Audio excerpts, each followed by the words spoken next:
కమ్మని కలలకు ఆహ్వానం, చక్కని చెలిమికి శ్రీకారం, పలికిన పాటకి నా ప్రాణం అంకితం అన్నది నా హృదయం. Happy new year, happy new year. Hi friends, అందరికీ హ్యాపీ న్యూ ఇయర్. ఇదేంటా అని చూస్తున్నారా? నాకు గూగుల్ ఫొటోస్ వస్తాయి కదా, రిమైండర్, అందులో వచ్చాయి.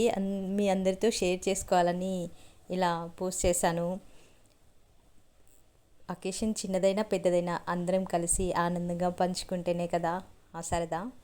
మేము వేసిన ప్రతిసారి ముగ్గులన్నీ ఇలా వచ్చాయి, అందుకే మీతో షేర్ చేసుకుంటున్నాను. Thank you for watching. అందరికీ once again happy new year. అందరూ అనుకున్న కోరికలన్నీ నెరవేరి ఈ సంవత్సరం అంతా సంతోషంగా ఉండాలని కోరుకుంటూ once again happy new year.